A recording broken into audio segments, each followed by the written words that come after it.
Previously on the Otherplace. 30 years ago. 30 years? Yeah, everything started getting weird around 30 years ago. This paladin comes to town. He was some kind of researcher or something, and Bellman asked him to come here. Bellman was into some weird stuff.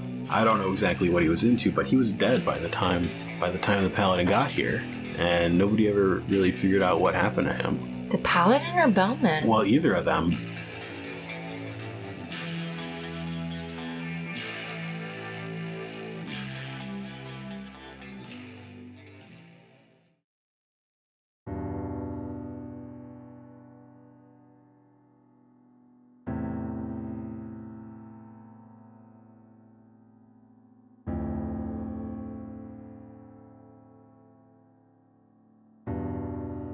Okay, who are you playing? I am playing Cælum Clara. Tell me about which sounds... Cælum Clara. Well, Cælum Clara's name sounds like a Harry Potter spell. Yep. And there's a reason for that, but we won't get into it. Cælum Clara is a elf, as that's their species, and their archetype, which we have created in this world that we've built, this fantasy world, is Sky Folk. So Cælum Clara is basically a sky elf, if that makes any kind of sense. I wouldn't say that we haven't really even created like what the sky elf are. I assume that they don't fly or anything like that. Yeah, no, I was thinking of it. So we've got the underfolk, the sky folk, and the wood folk. I was thinking dark elf, light elf, wood elf. That's pretty much how I thought of it. And when I think sky, I kind of thought like, well, maybe they have like big towers or something in the mountains. Mm-hmm. Like they're like people that like kind of live in the clouds, and maybe they have like birds as pets and stuff, but they're just sort of like the light elf or the high elf, if whatever, fantasy thing you're looking at. And then what? So Cælum Clara. Yeah. What career did you pick? The career is a scholar. Okay. Which I thought would be fun because it's. I know you were interested maybe in me being a paladin, but honestly, I'm into the idea of being a paladin, but it's too much like Lucky the Clone to be a paladin. Okay. So that's why I didn't want to do it. Be like a good guy knight. A good guy knight is just Lucky. So Cælum Clara. But I figured that my character could still play somewhat the role of the paladin, or in the same like space as the paladin, or same like alignment, I guess, at least for whatever the beginning of this campaign will be. Yeah, I think he's going to be only slightly out of his depth at the beginning of this, which I feel like at the beginning of any RPG, you should be out of your depth to some degree. I feel like I had an idea of at least how this might start, and now I already feel like I don't. Cool. So that's good, I guess. Anything else about Cælum? Do you want me to go into physical description or anything like that? Sure. Okay. So Cælum is a male. I'm gonna say he is about somewhere in mid-30s, about 6 feet tall, which is pretty average, I think, for an elf. Maybe I'd say that's probably average. Built elf-like, pretty standard. And I'm gonna say he has kind of longer gray hair and blue-gray eyes and kind of fair skin. Okay. And that's basically about it. I'll tell you more about his like equipment and stuff like that depending on like where we start in the campaign. Cælum finds himself on the Isle of Volk, near the town of Volk. Why is he there? The Isle of Volk, near the town of Volk. Mm-hmm. Why is he there? And no, I'm not stalling. The town of Volk is small but growing. It is off the southeast coast of the land of Fenrayne, and it is the largest island in a small group of islands. So it's a couple days travel over sea to the capital. Okay. The town is on the newer side. Lots of people are moving here because it's slowly becoming a bigger trade port. Okay. Well, I think I know why Cælum is here. Why's that? Cælum is a scholar, and he studies rare historical objects. Usually they are related to spiritual, sometimes religious, tokens, artifacts, and things like that. I think he's here to study some possibly valuable or historically important objects or artifacts. Okay, so you're here to study stuff, weird artifacts, hokey religions, and ancient weapons. Pretty much. Myth and lore and history are what Cælum specializes in. I kind of want to say that he received a letter from somebody urging him to come and check out a very specific object. And it's taken him quite a long time to get here because he had to apply for funding, get a team together, and sail here. It's been about a year in the making, this expedition. So he's got a team. He's hoping that I think he has a team. Okay.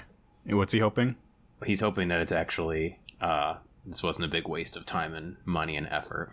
Okay. All right, so you have to tell me about his team now. Okay. So, I think that he is a scholar with a group that we have established in our world building. Yeah. And can you tell me what they're called? The Brotherhood of the Seven Rivers? Is that Yeah. it? Okay. Okay, good. I'm glad you said that because I think I was going to get it slightly wrong. So he is a scholar with the Brotherhood of the Seven Rivers. Okay. Not to info dump too much on the start of this podcast. Hey, we're establishing the world, and yeah. Okay. So And yeah. and yeah. So he traveled here in a relatively small ship. I'm gonna say there's a crew of about 6 people, not including him. 6 other dudes that took him here. And 2 of them are senior paladins with the Brotherhood of the Seven Rivers. The other 4 are Cælum folk. Cælum folk. Did you like that? That's pretty good.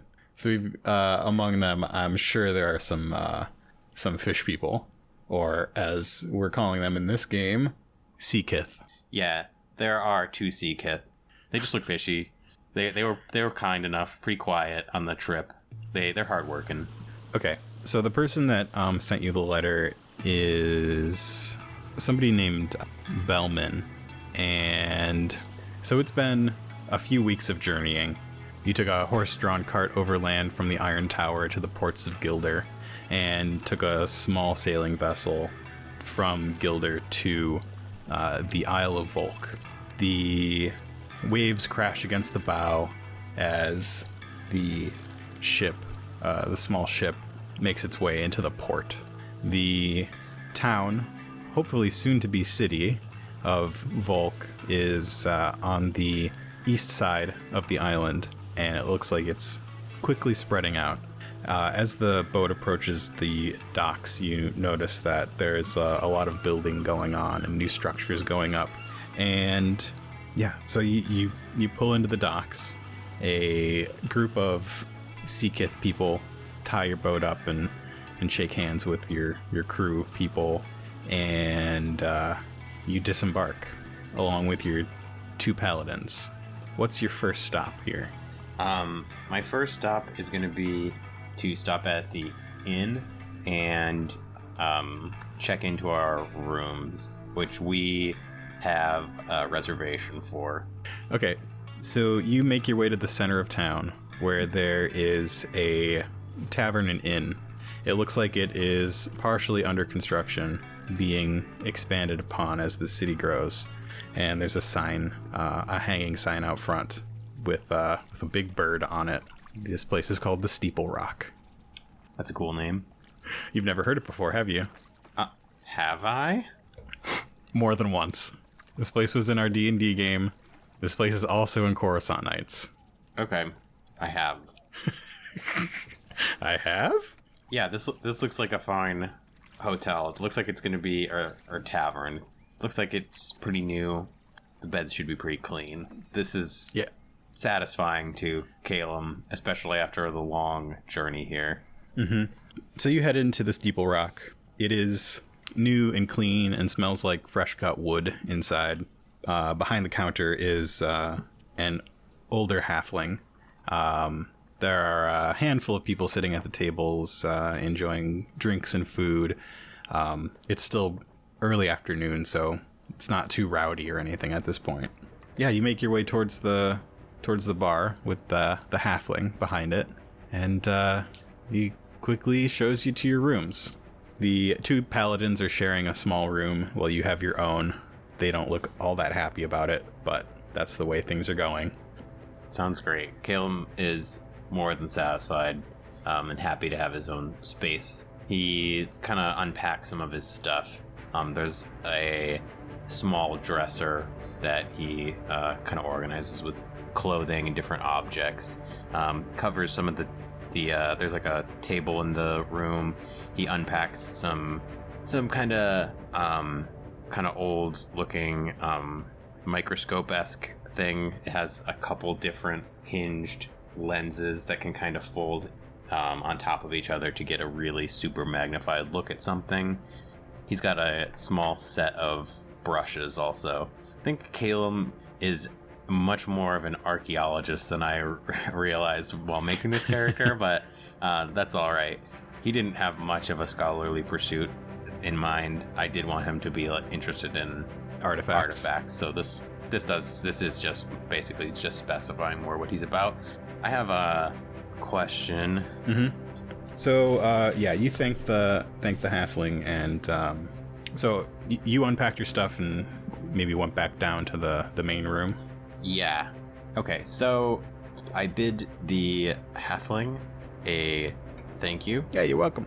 And enter. I've already kind of entered my room and placed my objects around. Mm-hmm. Take out some crystals. Just to have them. They don't do anything. It's actually it's an experiment to see just to document how little they do. Okay.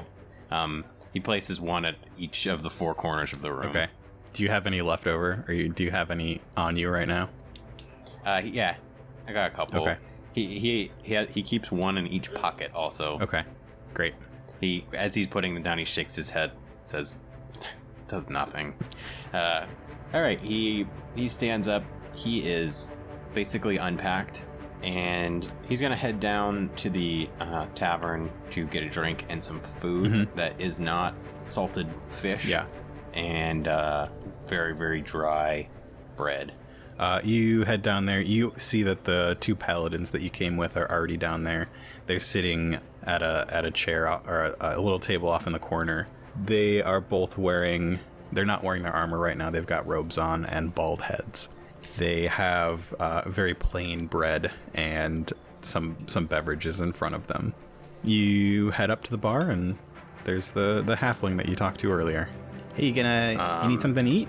Yeah, that'd be great, actually. Oh, what do you want? What's your specialty? We've got roast boar today. Pretty good. Yeah, I think I'd like that. I'll try that. All right. He calls back into the kitchen for some food. Anything to drink? Go along with that? Do you have anything that's not water or milk? Yeah. And he goes over to a keg and pulls something from the tap and hands it to you. The house specialty. Make it myself. Cælum takes a vigorous whiff of whatever this is. It smells alcoholic. It's mead, but it seems like it's got some sort of spice. Cælum takes a sip. Mm-hmm. Yep, it's definitely mead. It's good. It's got a little hint of lavender. Not bad. Not bad. Yeah, glad you like it. You can sit anywhere. Sit anywhere. Entertainment's not going to start for a couple hours. Still got a couple hours before people get off their jobs and stuff. So we'll have that food right out for you. He takes his drink and swivels around in this chair. Is he in a chair or is he standing? Your choice. Doesn't matter. I think he's standing. Okay. I like this ambience we're getting here. Yep. So he kind of turns around and looks out into the bar, and just takes in the visuals. All right, you want to roll perception? Alrighty. I'm excited to try out this new. Let's make it. Let's see, average with a boost because it's not all that busy here. Okay. All right, I'm gonna roll. All right. So what's in your hand? A 2 purple a boost, a green, and a yellow. Okay. And I get 2 successes and 1 threat. Okay. You see a lot of conversations happening. So in this place, I'd say there are seven tables and the bar. Of those 7 tables, 3 are occupied. 1 by your 2 paladin friends, 1 by a pair of humans, 1 by a dwarf, and a gnome. And then there are a couple of people sitting at the bar. And the dwarf and the gnome are like leaning in real close and having a close conversation. You can't quite hear what they're saying because of your threat. Yeah. But I can see them. Yeah. I can see that they're chatting. Yeah. This room also has a stage in one corner. At least it's like a place where somebody can get up and play music. And you got your main entrance and the stairs up to the rooms and way into the kitchen. Okay. I don't want to be too nosy, but I'm a little curious about this dwarf and gnome conversation that's going on. Of course you are. I pick up my drink and walk over to the paladins. Walk up, Cælum. put a hand on the shoulder of one of them. What? How you boys faring? Yeah, fine. Comfortable? Comfortable enough? I trust. Oh, we need some story points out. I'm gonna go ahead and flip my story point because after 2 weeks at sea, these 2 don't want to talk to you. So you got some mead there, I see. Yeah. Yep. Hey, guys, tell the bartender the next one's on me, all right? Oh, yeah. You two take care. Hey, thanks. This is just how all the people from the Iron Tower talk. We just talk like this. We just all picked it up in the same place. It's a very breathy, soft. It sounds loud, but it's very, very quiet. That's how we talk. It can be really intimidating, but it could also be comforting. Hey, I'm glad we kind of opened up, guys, and talked about the way we talk. Somebody's got to acknowledge it. Gives him a slap on his shaved head and walks off. As he walks off, he takes a route to a table as he walks very closely by the dwarf and the gnome that are chatting. He kind of flicks his elf ears like a cat just a little bit to see if he can hone in. What are your elf ears here? Do I have to roll? No. You get one word. Murder. His eye turns to just look at them as he walks by. Yeah, they're talking very closely in hushed tones. That's exactly what it sounds like. So I'm gonna make this even a little more complicated. As he walks by, I would like to use a little magic if I could. Okay, what do you want to do? I want to use a little bit of a breeze. That's his specialty. His magical specialty is to control the wind, drafts, things like that. He's gonna try and knock one of their drinks over. Okay, onto the floor. We're gonna call that a utility spell. It's gonna be easy. Do you have your book yet? It hasn't come yet. I'm not gonna have it till next Monday. Okay, so it's gonna be easy, and yeah, you can decide which magic skill you want to use. For me, for this kind of thing, I think divine. Okay, it's a divine wind. Divine wind. I kind of did not read what they say about this, how they categorize things, but to me, divine would be like anytime that you are using a spell kind of non-violently to solve a problem. So you are or healing, I guess. Maybe is divine also. You can also use divine to attack. Okay. Well, we'll like hammer this out as we play, but that's what I'm going to use. Okay. And my divine and my arcana are actually the same. I have a 1 will power and I have 2 ranks in divine. So that, let me do the math here. That means I get a green and a yellow. I'm sorry, repeat it. 1 and 2? 1 and 2. Yep, a green and a yellow. You're trying to do this very subtly, so I want to add a setback. All right. So I have a purple, black, yellow, green, and I got a success with an advantage. Okay, so every time you do magic, you take 2 strain. Excuse me, I got 2 success and 1 advantage. All right. So I was quite successful. Okay, so you take your 2 strain, and you see a tankard of ale on their table spill over, and the dwarf gets up. Whoa, what the heck? What the heck, man?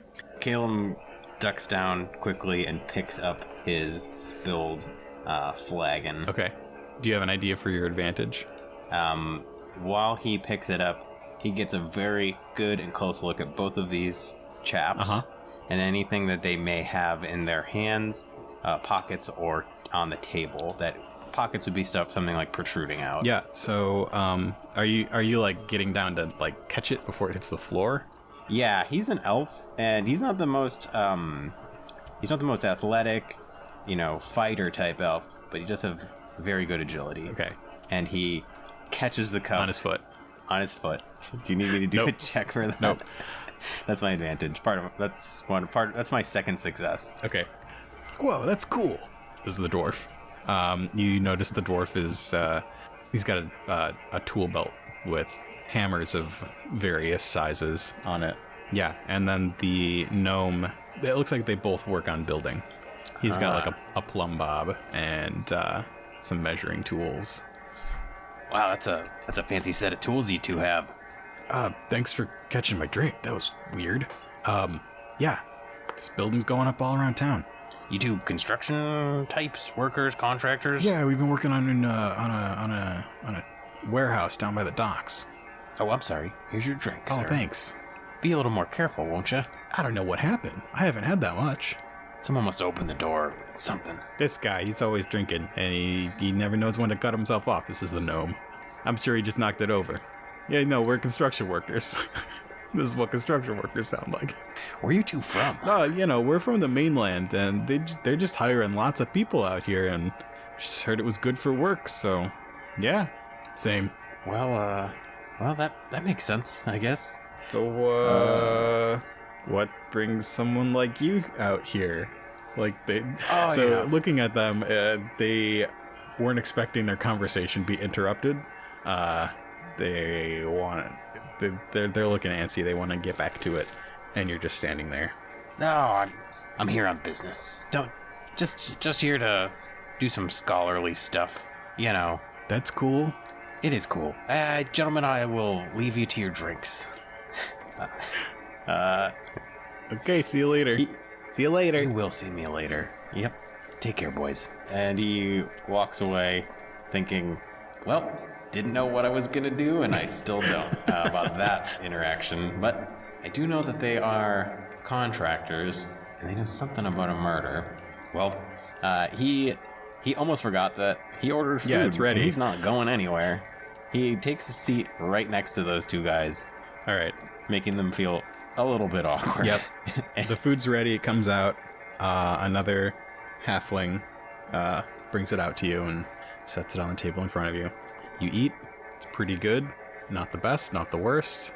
Before long, the two workers that were sitting behind you get up and leave. You've still got your paladins. You've still got a couple humans.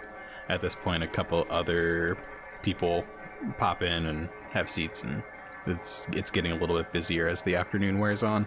He takes out the letter that he received, the original letter about what inspired this entire voyage. Yeah. Pushes his plates and cups aside and spreads the paper out on the table in front of him.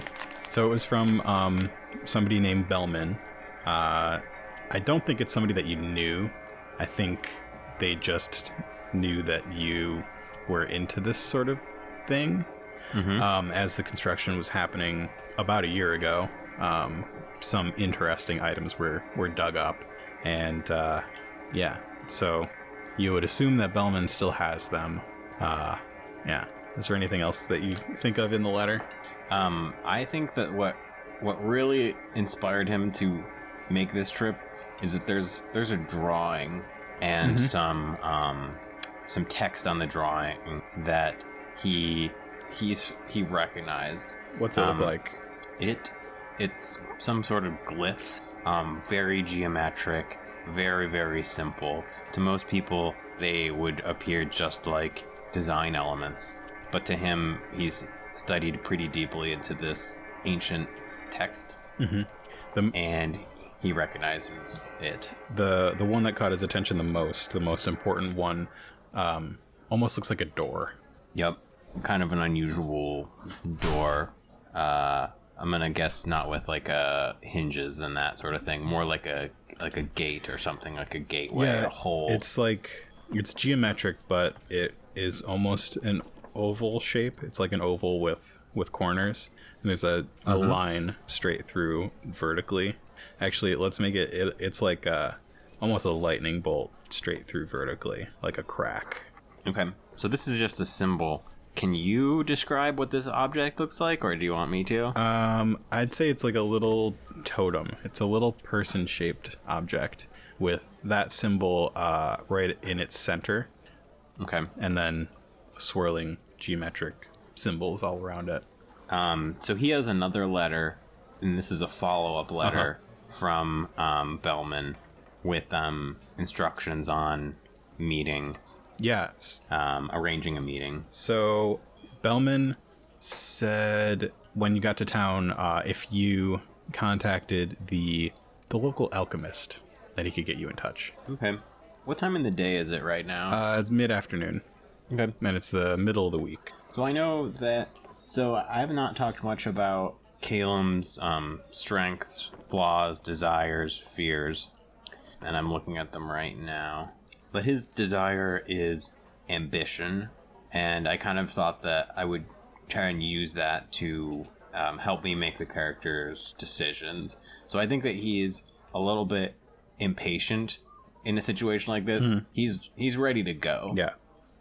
He's ready to find the town's alchemist. Yeah. And get some answers. Okay. So he, I'm going to just say that he goes up to his room, just prepares enough things to leave the house. He pretty much has one outfit, and those are his scholar robes. Yeah. He is basically completely unarmed. He has a small dagger. It's great. And it's gonna be great for him. And a pouch, with a pouch and pockets, because he's got one crystal in each pocket. When he goes back to his room, he documents the crystals. Nothing's seems like one of them. No, it seems like one of them has moved. Oh, but he thinks that the floor is just a little bit crooked. But he takes some notes down. Amethyst moved 0.001 to the east. To the east. Unusual? Probably not. And so he's not leaving with his traveling gear or anything, but he heads out through the front door and onto the streets of Volk. So the streets are still busy at this time of day. A lot of people coming and going. As you search for the alchemist, you pass through an open-air market. People are selling things from the mainland, from parts unknown. And eventually you make your way to the alchemist's shop. So it's an older building. It looks like it was maybe one of the original buildings from the settlement. And there's no construction happening nearby it at all. There's a sign, another one of those medieval hanging signs with a picture of, a picture of a test tube. Are you sure it's not a mortar and pestle? Yeah, I'm sure. He's more of a science alchemist. Fair enough. One of those science alchemists. Thank God it's not another mortar and pestle guy. No, he's a potion guy. Okay. So, a little bell rings as you head inside. He walks in, and what do I see? It is an older building. It's musty. You smell the telltale odors of chemicals, reactions, stuff you're pretty familiar with. There are racks of potions on the walls, stuff for sale, and there's a little counter, and it looks like there's a room in the back, and there's nobody out front. Cælum walks right up to the front desk, and you hear a little shuffling in the back because a bell rang when you went in, and another elf comes around from the back. Hello, what can I do for you today? Hello there. I have a letter here that has your name and address, and I just had a few questions for you. Oh, my name is Cælum Clara, by the way. And what's your name? It's Reynard. Reynard is Well, very tall and pale. He's got really long fingers. Is Reynard an older fellow? He's older. He, to your elf eyes, he looks like he's probably one of the underfolk. Not worth mentioning to him, but something that Cælum can't help but notice. It's nice to meet you. Well, what I'm here about is looking for a guy named Bellman. Have you heard of a fellow named Bellman? Oh, my old friend Bellman. I'm afraid you've just missed him. And how would I go about finding him, if you don't mind? Well, as far as I know, they've taken his body to the constable. Cælum thinks, not again. Body to the constable, huh? That's right. And, let me guess. He was murdered? That is correct. Pardon my, God, what's the word? French? No. I think Cælum does speak some quote-unquote French sometimes. Well, I'm surprised, but I'm not surprised. Can you tell me anything about the murder? They don't know who has done it. They only found him this morning. His workmen found his body splayed out in his mezzanine.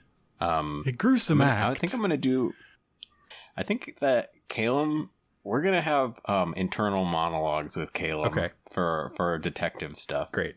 So you can put like a fuzzy inner monologue filter over this. Yeah. Little echoey. Mm-hmm. Yeah. He thinks to himself, murder, workers, those workers from earlier. It all adds up.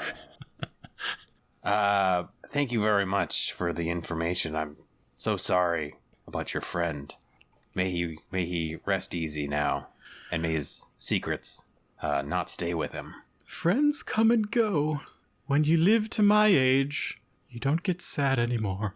Or perhaps I'm sad all the time.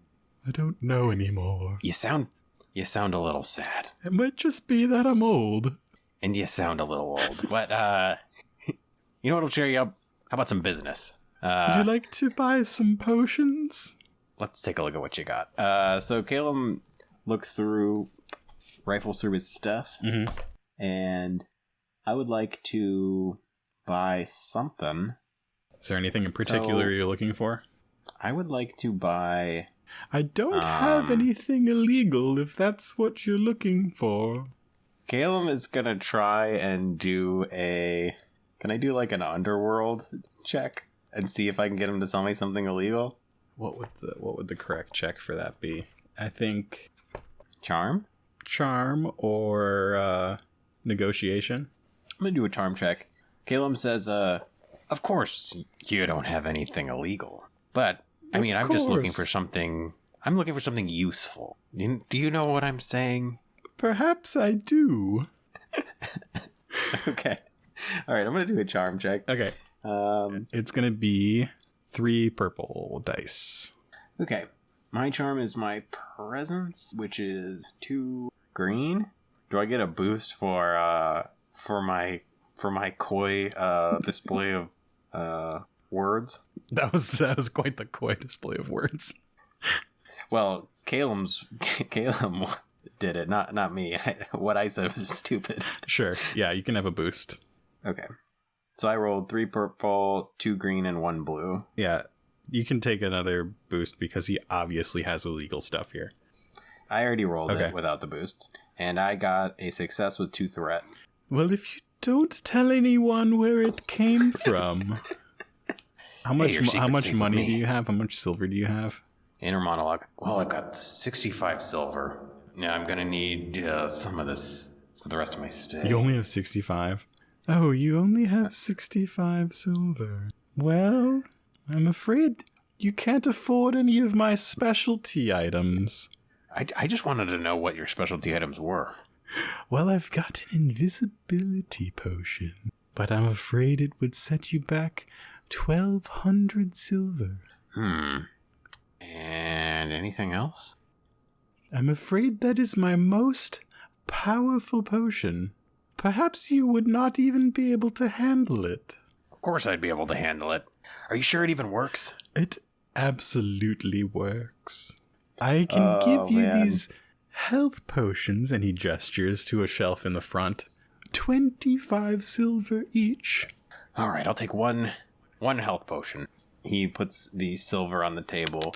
He's also...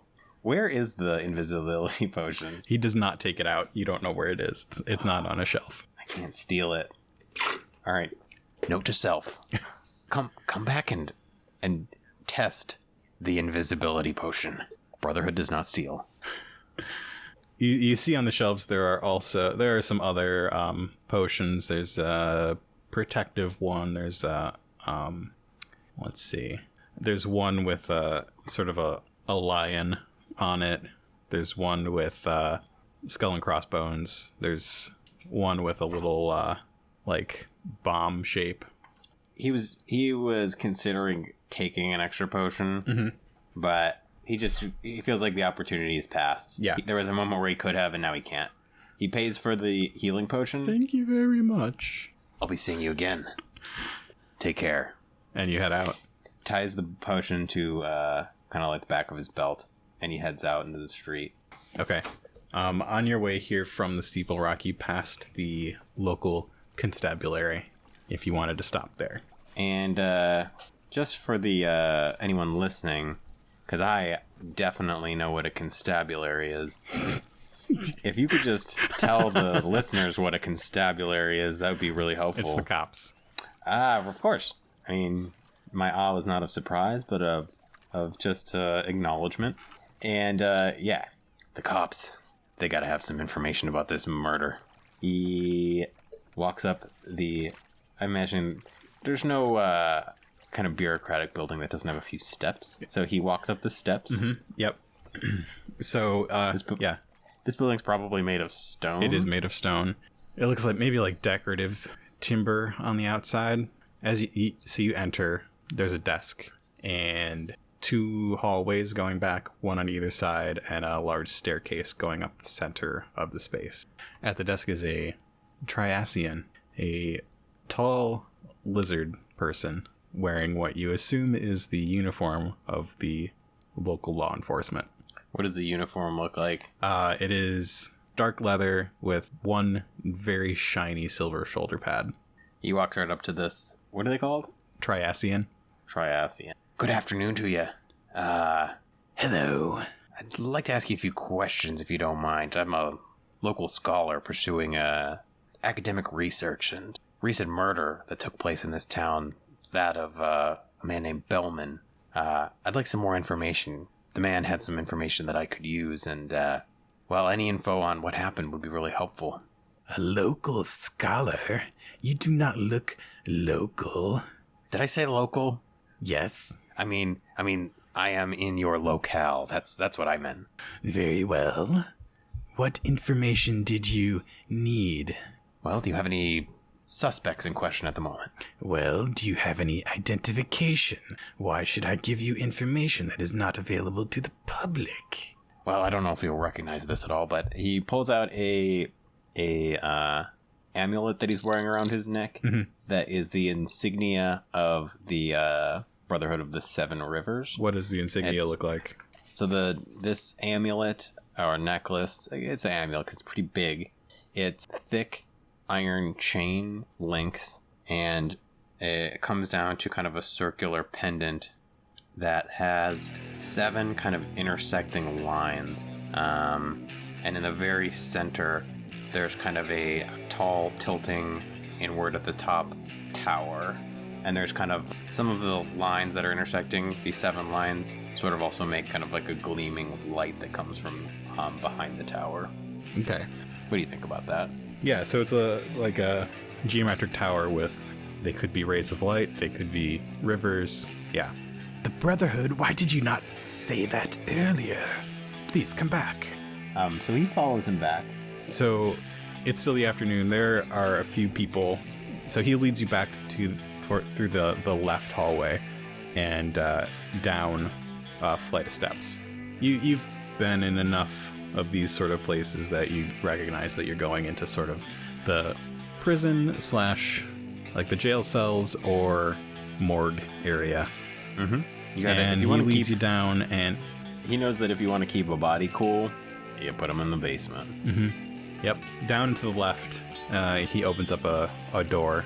It's just a plain wooden door, and in there's a table with something under a sheet, and there's somebody in here working at a desk. There are a couple candles around. It looks like the person who is working at the desk knows what they're doing with like sciencey stuff. They've got a clearly homemade lantern. Looks like it's high quality, but it's pretty much illuminating the whole room. This is the morgue. So, and that's Bellman under the sheet. That is correct. And this is our coroner, Hopper. Hopper, huh? A pleasure to meet you. He is a, we don't have a name for them yet. He is a rat person. He's got tiny little glasses. He looks more mole-like than rat-like. But, yeah, he's significantly shorter than you.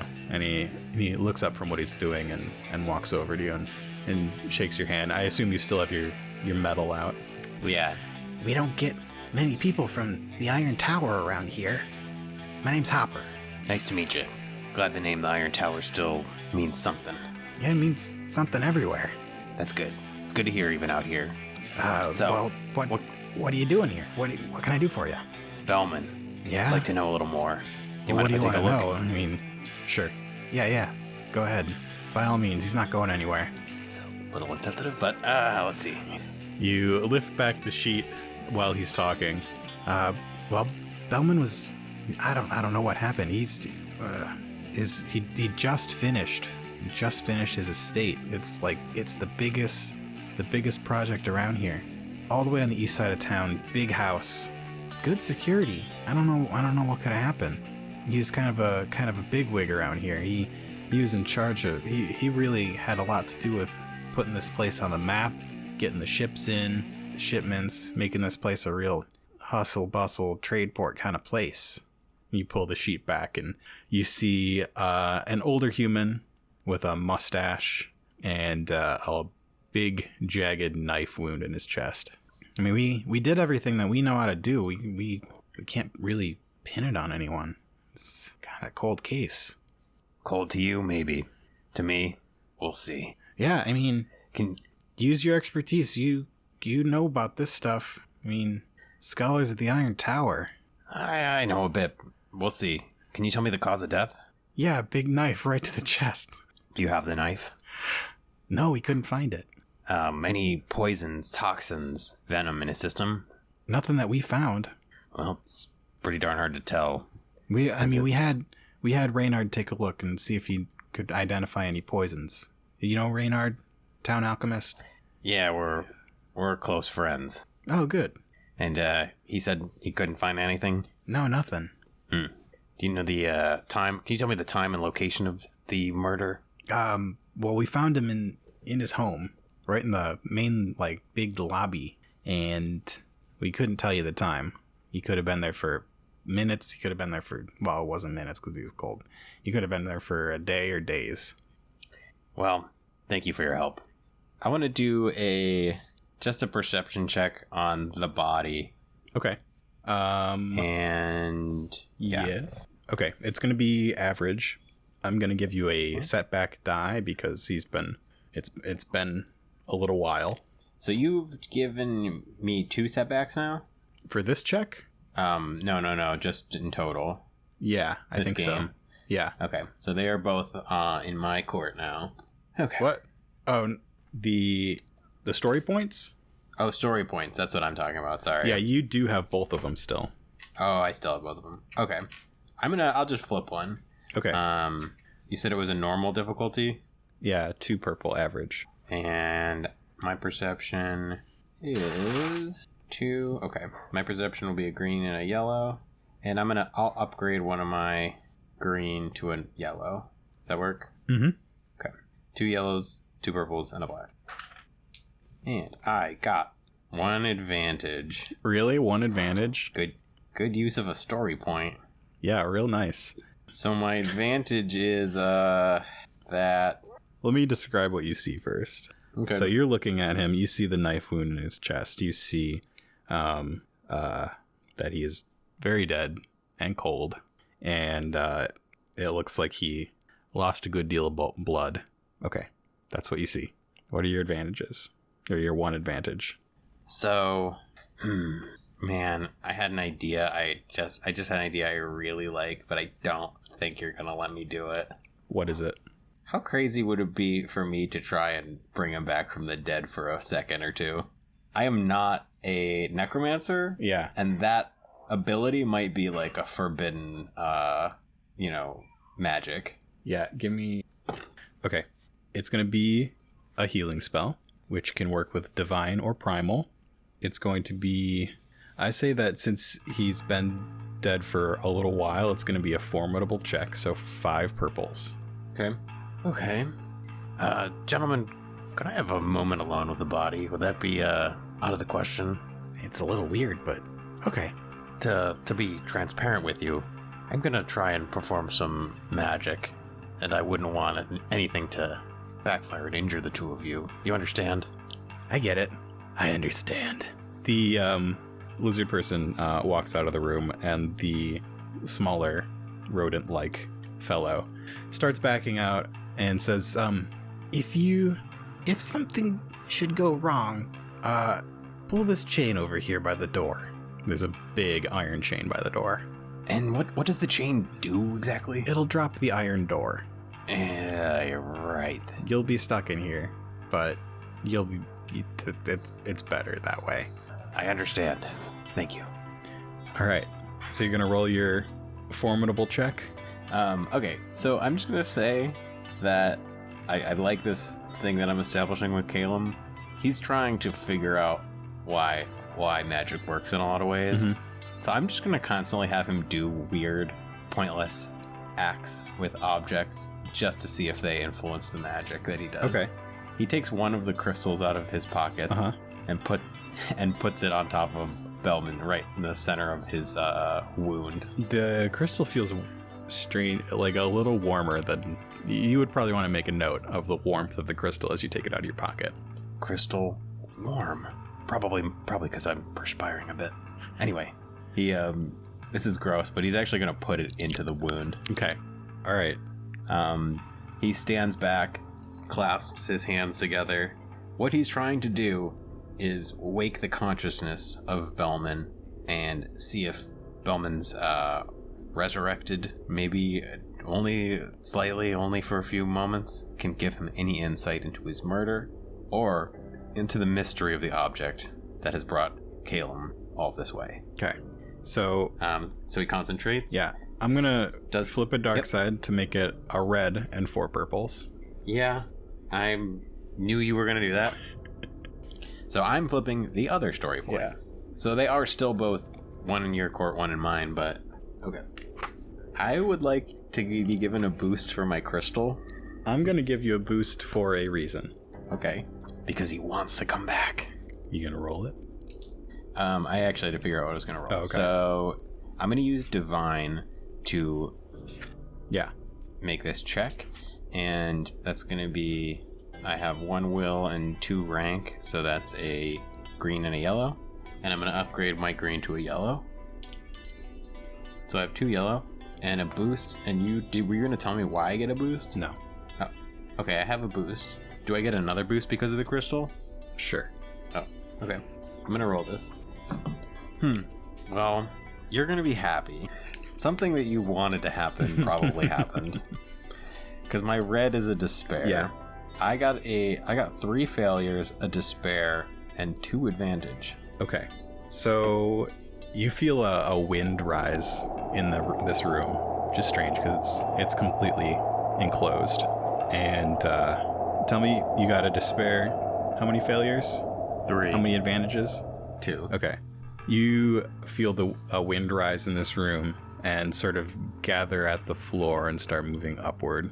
And the body on the table starts convulsing. And that crystal that you put in its chest starts glowing. And it jumps up off the table and comes at you.